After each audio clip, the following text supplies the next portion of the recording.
Mabuhay! Magandang araw! Narito na ang mga nangungunang balita sa Caraga Region.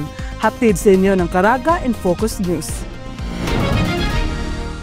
Nagsagawa kamakailan lang ang City Social Welfare and Development Department ng isang symposium sa Barangay Leon Kilat, Butuan City na tumalakay sa Magna Carta of Women, Parent-Child Encounter at Responsible Sexuality. Layunin ng symposium na palakasin ang ugnayan sa pagitan ng mga magulang at anak, itaguyod ang gender equality at maghatid ng tamang kaalaman hinggil sa sexualidad. Inaasahan din na magsisilbi itong inspirasyon sa mga partisipante upang maging responsible at mapagmahal na miyembro ng kanilang komunidad.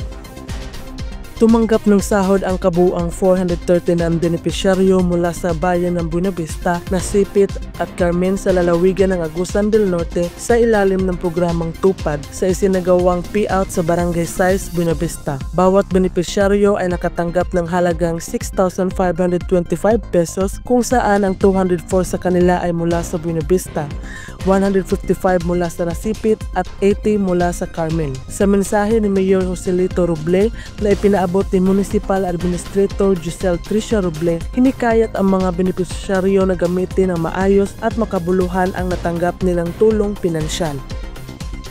Formal na i-turnover sa mga opisyal at residente ng Barangay Patinay, Agusan del Sur ang 462 metrong konkretong kalsada sa Purok 3 at Purok 5 ng naturang barangay. Ang proyekto na nakakahalaga ng 6 na milyong piso ay pinunduhan mula sa 20% ng Municipal Development Fund. Pinangungunahan ni Mayor Eric Melena ang seremonya kasama si Punong Barangay Nixie Roldan at iba pang mga miyembro ng Sangguniang Bayan. Layo ng munisipyo na sa pamamagitan ng proyektong ito ay mas mapabilis at mapabuti ang daloy ng trapiko sa Purok 3 at 5, gayon din sa mga karatig na purok at barangay.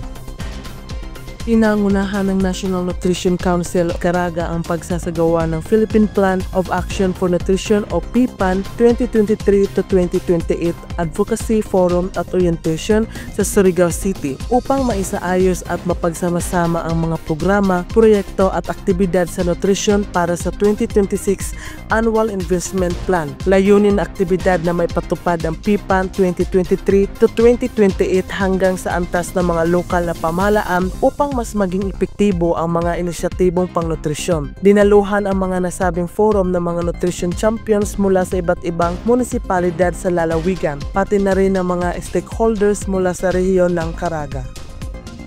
Bilang bahagi ng pagpapalakas ng promosyon ng turismo sa buong lalawigan ng Surigao del Sur, nagsagawa ang Department of Tourism Caraga katuwang ang pamahalaang panlalawigan ng Surigao del Sur ng 2 araw na photography at videography workshop noong Hulyo 14 to 15 sa Tandag City. Dinaluhan ito ng mga tourism officer at staff mula sa iba't ibang bayan ng lalawigan. Tinalakay ni John Charles Malazarte ng PIA Caraga ang mga patayang konsepto ng mobile photography at travel photography, habang ibinahagi naman ng kilalang journalist na si Erwin Mascarenas ang kanyang kaalaman sa videography, scriptwriting at voice-over production para sa mas epektibong promosyon ng mga lokal na destinasyon sa pamamagitan ng malikhaing video content.